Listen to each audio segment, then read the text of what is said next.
जी, अस्सलाम वालेकुम, welcome back to our YouTube channel. कैसे हैं आप सब? होपफुली आप सब ठीक-ठाक होंगे। तो आज हम देखेंगे सीएस 506 का मिड टर्म करंट पेपर।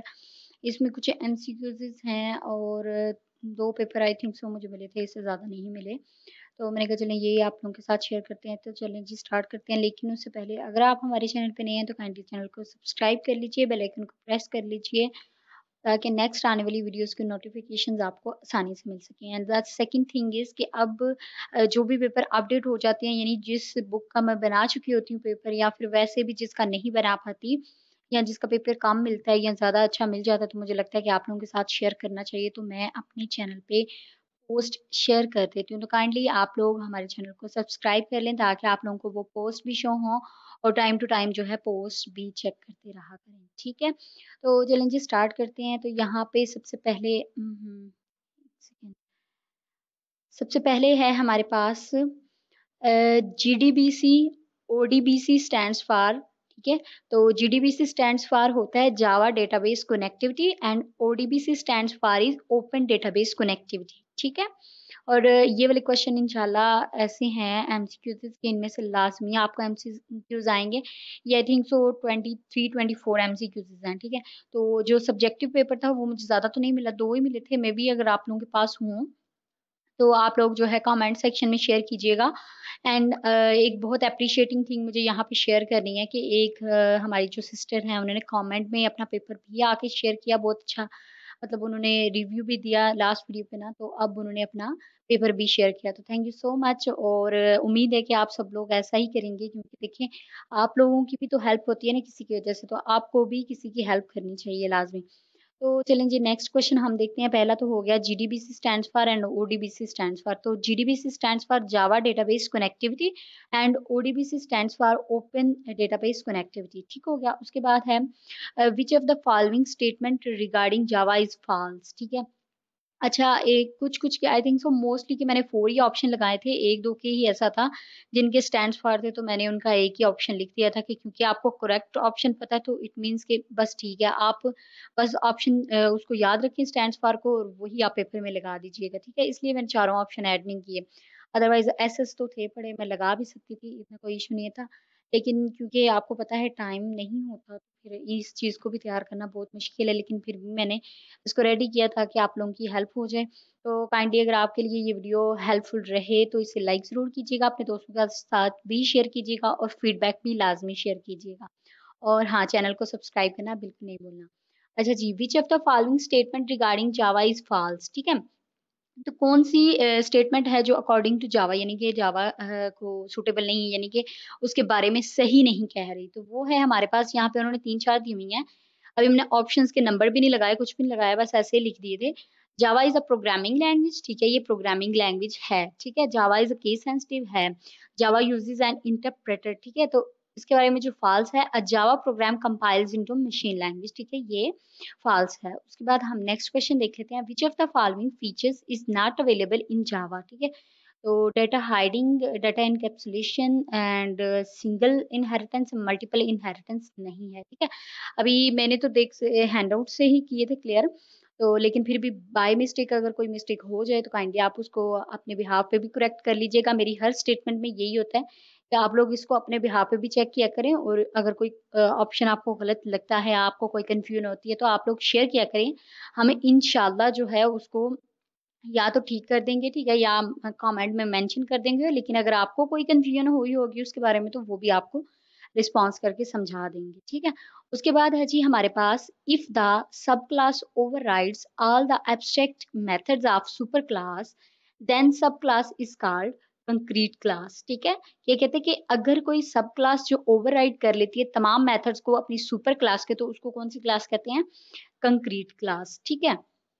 उसके बाद हमारे पास नेक्स्ट क्वेश्चन है, which of the following is a legal variable name in Java, ठीक है? तो लीगल वेरिएबल नेम जो है वो नंबर ऑफ स्टूडेंट्स है, ठीक है? नंबर का एन कैप कैप होगा, ठीक है? उसके बाद ओ कैपिटल होगा, फिर एस, और इसी तरह से ये वेरिएबल जो है वैलिड है, ठीक है? लीगल है।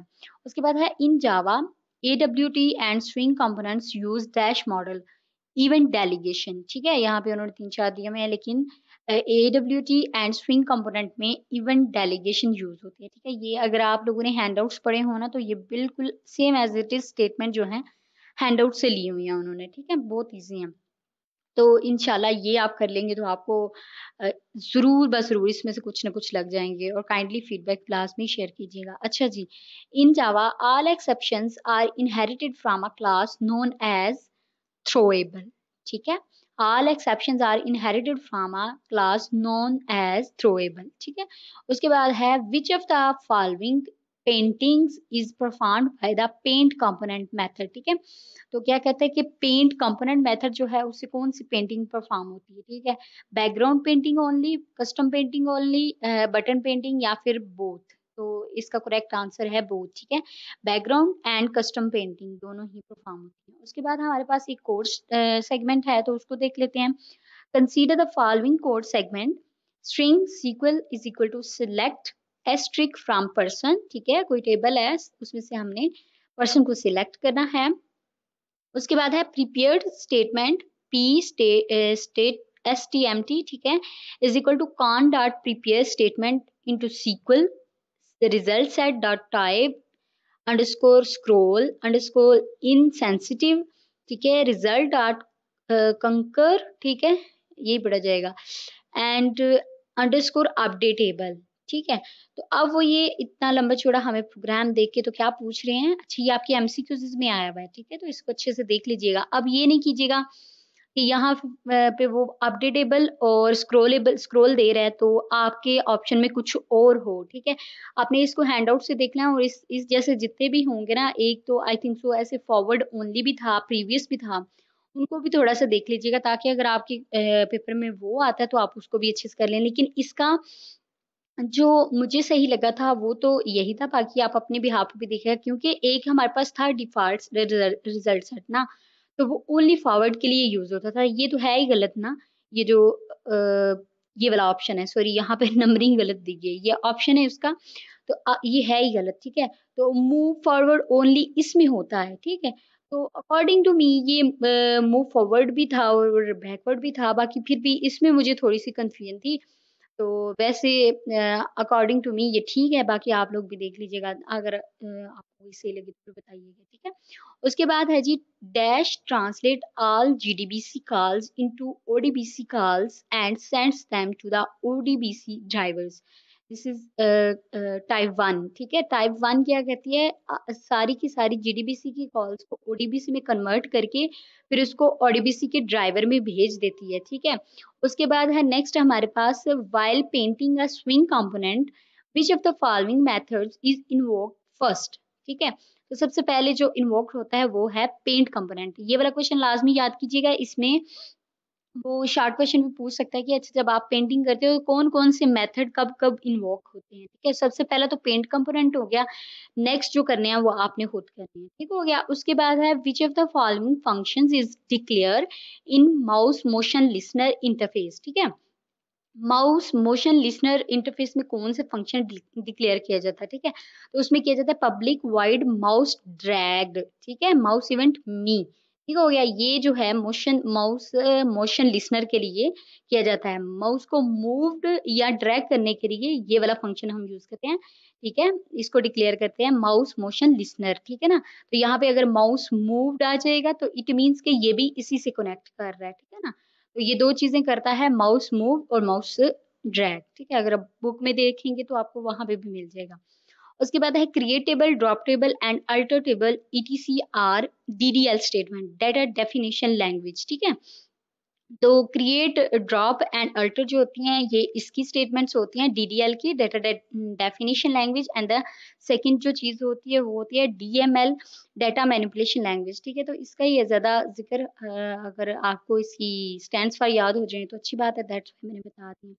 उसके बाद है a statement object is obtained from a dash object, it is obtained from connection object, ठीक है।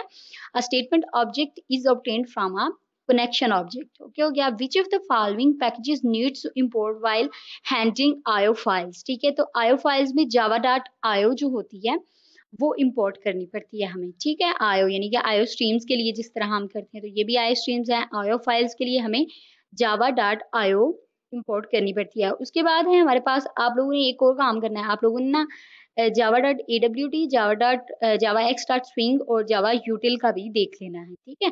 अभी तो वैसे तो यही है, क्या कहते हैं, पेपर में तो यही आएगा मे बी, कुछ कहा नहीं जा सकता, शफलिंग भी होती है, लेकिन आप इसको भी देख लीजिएगा एज एन सिक्योरिटी, ठीक है। अभी तो आई थिंक सो 23 24 तो यही है MCQs, होपफुली इसमें से भी आपको कुछ ना कुछ जरूर लगेंगे, ठीक है।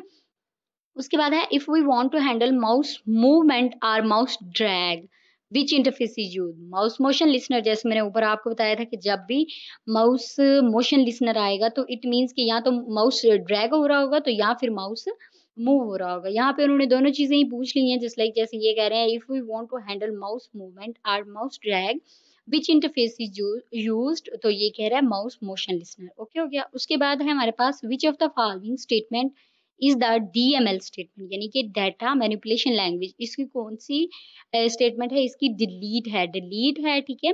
उसके बाद एक थी आई थिंक सो अल्टर, इतनी मुझे अल्टर ड्रॉप और क्रिएट तो उसकी है ना DDL की, तो इसमें डिलीट था और दो और थी, अब वो मैं भूल गई हूँ। वैसे हैंडआउट्स में लिखी हुई है, आप देख लीजिएगा, ठीक है। डाटा मैनिपुलेशन लैंग्वेज, ओके हो गया। उसके बाद है जी, mouse events can be trapped for GUI component graphical user interface, ठीक है ना। तो इसमें J panel, J frame, J button सारे ही आ जाते हैं, ओके हो गया। उसके बाद है हमारे पास, an event in Java is represented as object, ठीक है। कोई भी जावा में जो इवेंट रिप्रेजेंट होता है वो एज एन ऑब्जेक्ट होता है, ठीक है। उसके बाद है हमारे पास, database metadata object can be derived from dash object, तो this is derived from connection object, ठीक है। ये भी बुक में लिखा हुआ है। तो बहुत सिंपल सिंपल हैं, बहुत इजी हैं, आप इनको अच्छे से कर लीजिएगा, इंशाल्लाह आपका भी कुछ ना कुछ इसमें से आ जाएगा। उसके बाद है हमारे पास, कंसीडर द फॉलोइंग कोड। अब ये उन्होंने कोड दे दिया हुआ है एक हमें, जिसमें हमने एक बटन ऐड करने का मतलब कि बताना है कि मेथड कौन सा सही है, ठीक है। तो यहाँ पे उन्होंने दिया हुआ है, public class ABC extends JFrame implements, ठीक है, एक्शन लिसनर, ठीक है। तो इनहेरिट हो रही है ये इससे। उसके बाद है, consider content pane is equal to get content pane J button, button is equal to new J button into button, ठीक है। और उसके बाद फिर कहता है कि which of the following correctly adds the button to the frame, frame में कौन सा जो मेथड है वो करेक्ट है बटन ऐड करने का, तो वो ये है ABC dot add into button, ठीक है। ये बिल्कुल एक्यूरेट है। अगर आप बुक में भी देखेंगे तो आपको समझ आ जाएगी, बट इसके अकॉर्डिंगली ये बिल्कुल ठीक है, ABC डॉट ऐड बटन, ठीक है। उसके बाद है, DSN stands for data source name, ठीक है, डाटा सोर्स नेम है। उसके अलावा नेक्स्ट क्वेश्चन है हमारे पास, inner class can access the dash of outer class, inner class can access the instance variables and members of the outer class. तो inner class जो होती है वो आउटर क्लास के इंस्टेंसेस वेरिएबल्स को और मेंबर्स को एक्सेस कर सकती है। उसके बाद है हमारे पास, the last one is, objects are mostly created using the keyword new. Mostly हम अगर C++ में भी देखें और यहाँ पे भी, तो न्यू वर्ड जो होता है वो ऑब्जेक्ट क्रिएट करने के लिए यूज होता है, ठीक है। तो उसके बाद अब हमारे पास कुछ सब्जेक्टिव क्वेश्चन है, उसको देख लेते हैं जल्दी से, फिर उसके बाद वीडियो एंड करते हैं। होपफुली आपको वीडियो पसंद आई होगी, पसंद आई है तो लाइक कर दें, अपने दोस्तों के साथ शेयर करें। तो यहाँ पे है जी, उन्होंने कहा हुआ CS506, ये 15 का है, ठीक है ना। अभी आई थिंक सो आज 18 है, तो ये 2 दिन पहले का है, 2-3 दिन, ठीक है ना। तो 4 बजे का, मतलब कि लास्ट स्लॉट का है, तो सही है, इसको कर लीजिएगा। जुनेद MCQs फाइल से 17 MCQs आए थे, दैट्स वेरी गुड। सब्जेक्टिव में 1 चार्ट और लॉन्ग क्वेश्चन अपकास्टिंग एंड डाउनकास्टिंग के रिलेटेड था, ठीक हो क्या। उसके बाद है, एक क्वेश्चन में paint border, paint component, paint child का राइट ऑर्डर राइट करना था, ठीक है। राइट ऑर्डर राइट करना है paint border, paint component and paint child का। ये बहुत इजी है, अगर आप इसको हैंडआउट से सर्च करेंगे ना तो आपको इजीली मिल जाएगा, ठीक है। उसके बाद है, एक्सेप्शन का एक प्रोग्राम था, आउटपुट राइट करना था, ठीक हो गया। एक्सेप्शन वाले प्रोग्राम देख लीजिएगा। उसके बाद है, text write file note stream वाला, ठीक है। इसको भी आप टेक्स्ट नोट स्ट्रीम लिख के ना हैंडआउट्स में सर्च करेंगे, आपको मिल जाएगा, ठीक है ना। क्योंकि मेरे पास टाइम नहीं था, अभी एक और फाइल भी बनानी थी, तो दैट्स वाई फिर मैंने सोचा चले आपको क्वेश्चन ही प्रोवाइड कर देते हैं, और वैसे भी ज्यादा थे भी नहीं, 2 ही पेपर मिले थे, तो क्योंकि इसमें एक अच्छी चीज़ ये हो गई थी कि इसके एमसीक्यूज़ मिल गए थे, तो मैंने कहा चलें इसको जल्दी से आप लोगों के साथ शेयर कर देती हूँ ताकि जिसका भी आज पेपर हो, चलो उसकी थोड़ी-सी हेल्प हो जाए। तो जी, उन्होंने कहा हुआ है इसका एक प्रोग्राम राइट करना था, ठीक है? CSS preparation MA best short lectures for CS 506 in lectures से मेरा एमसीक्यूज़ अटेम्प्ट हुए थे और कुछ ना कुछ प्रोग्राम की आउटपुट भी फाइंड कर ली थी और प्रोग्राम भी राइट कर ली थी। दैट्स वेरी गुड, अच्छी बात है। शॉर्ट लेक्चर्स भी लेने चाहिए लेकिन जो अगर आप व्यू वाले लेक्चर ले लेते चलो अगर लेक्चर नहीं ले सकते, पहले भी एक दफ़ा समझाया था कि अगर लेक्चर नहीं ले सकते तो आपने क्या करना है एटलीस्ट आपने हैंडआउट्स को पढ़ लेना है, ठीक है? शॉर्ट लेक्चर कॉन्सेप्ट क्लियर करने के लिए अच्छे होते हैं, आप कर लें, लेकिन जो चीज़ एज़ इट इज़ कभी हैंडआउट से आ जाती है, तो फिर वो मिस हो जाती है। तो दैट्स व्हाई मैं कहती होती हूँ कि आपको अगर बहुत कम टाइम मिल रहा है, इतना कम टाइम है ना कि आप लेक्चर्स नहीं ले सकते, तो फिर उस टाइम में आपको हैंडआउट ज़रूर पढ़ लेनी चाहिए, ठीक है? तो अगर थोड़ा-सा और ज़्यादा काम है, तो फिर शॉर्ट लेक्चर्स ले लें और अगर फिर बिल्कुल ही काम है, तो फिर भी कुछ इम्पोर्टेंट चीज़ें देख लें, इम्पोर्टेंट टॉपिक देख लें, ठीक है ना? तो इस तरह से नेक्स्ट टाइम आई ट्राई इंशाल्लाह जितनी भी बुक्स के अभी पेपर आपको प्रोवाइड किए हैं अल्हम्दुलिल्लाह इनमें मुझे एक्सपीरियंस है, तो मैं इंशाल्लाह जो है नेक्स्ट टाइम फाइनल में इनकी प्रिपरेशन आपके साथ इंशाल्लाह लाज़मी शेयर करूँगी। आपने चैनल के साथ कनेक्ट रहना है, ठीक है? और अपने फ्रेंड्स, फेलोज़ के साथ भी शेयर करना है ताकि उनकी भी हेल्प हो जाए और फिर यूँ ही मैं वीडियोज़ अपलोड करूँगी तो आपको नोटिफ़िकेशन मिल जाएगा। तो आप जो है यहाँ से अपनी प्रिपरेशन कर सकेंगे अच्छे से। उसके बाद पेपर नंबर 2 है एमसीक्यूज़ कांसेप्चुअल थे, ठीक है? शॉर्ट में 3 क्वेश्चन थे, 2 लाइब्रेरीज़ में डिफरेंस बताना था, ठीक है? 1 कंस्ट्रक्टर का डाटा था, उसको कंप्लीट करना था, ओके। 1 प्रोग्राम लिखना था, लॉन्ग में भी 3 प्रोग्राम लिखने थे, ठीक है? तो ये देखें प्रोग्राम्स की जो बात है, अगर हम शुरू दिन से छोटे-छोटे प्रोग्राम्स लिखना सीख लेते हैं ना, तो उससे हमारा ये फ़ायदा हो जाता है कि चलें अगर हम कुछ भी ना पेपर में करके आएँ, एटलीस्ट प्रोग्राम का स्ट्रक्चर ही लिखा है, तो आई डोंट थिंक कि कोई नंबर ना मिल जाते हैं। अगर आपका 5 नंबर का क्वेश्चन है, तो आपको 2 नंबर स्ट्रक्चर के ज़रूर मिल जाते हैं, जिस तरह हम छोटी क्लासेस में एप्लीकेशन लिखते होते थे, तो 5 नंबर की अगर होती, तो 2 नंबर हमारे उसके होते थे, जो उसका स्ट्रक्चर होता था। तो आई थिंक सो कि जिस बंदे को प्रोग्राम का स्ट्रक्चर लिखना आता है, तो उसको बीच में भी लिखना फिर ज़्यादा मुश्किल की बात नहीं रह जाती, ठीक है? तो इंशाल्लाह मैंने आपसे पिछली वीडियो में भी कहा था, अब जो हमारे न्यू व्यूअर्स हैं, वो भी चैनल को सब्सक्राइब कर लें और उनसे भी उनके लिए भी ये है चीज़ कि आप चैनल के साथ कनेक्ट रहें। इंशाल्लाह जो अभी हम स्टार्ट करेंगे, हमारा जो फाइनल टर्म का सिलेबस होगा, उसमें से कुछ-कुछ चीज़ें जो इम्पोर्टेंट होंगी, वो भी साथ-साथ आपके साथ डिस्कस करती रहूँगी और इंशाल्लाह फाइनल की प्रिपरेशन भी आपको प्रोवाइड करूँगी। होपफुली आपको वीडियो अच्छी लग रही हैं तो काइंडली वीडियोज़ को लाइक कर दिया करें, कमेंट किया करें और मज़ीद आपको जिस भी बुक पे पेपर चाहिए होता है, वो मुझे बता दिया करें ताकि मैं उसके लिए बना लिया करूँ, ठीक है? तो मिलते हैं जी नेक्स्ट वीडियो में, तब तक के लिए अपना बहुत ज़्यादा ख़्याल रखिएगा, मुझे अपनी दुआओं में याद रखिएगा और आप इसी तरह सपोर्ट करते रहिएगा। उम्मीद है कि हम बहुत जल्दी जो है एक अच्छा हमारी एक अच्छी फैमिली बन जाएगी यूट्यूब पे और फिर हम हर चीज़ जो है एक-दूसरे के साथ शेयर करेंगे। अभी मुझे बहुत अच्छा लगा था जिन सिस्टर ने हमारे कमेंट में आके पेपर शेयर किया था, तो मैं इंशाल्लाह उस पेपर को भी पोस्ट में डाल दूँगी। आपने अगर वहाँ पे देखना हुआ तो आप पोस्ट भी लाज़मी चेक किया करें क्योंकि जितने भी अपडेट पेपर होते हैं जिस लाइक अगर आज का कोई पेपर है 18 का, तो वो मैं वहाँ पे शेयर कर दूँ, तो आप लोग वो देख लिया करें क्योंकि कभी ऐसा होता है कि टाइम नहीं होता वीडियो नहीं बना सकती तो फिर आप वहाँ से उसको रीच कर लिया करें। तो जी, मिलते हैं नेक्स्ट वीडियो में, तब तक के लिए अपना बहुत ज़्यादा ख़्याल रखिएगा। अल्लाह हाफ़िज़।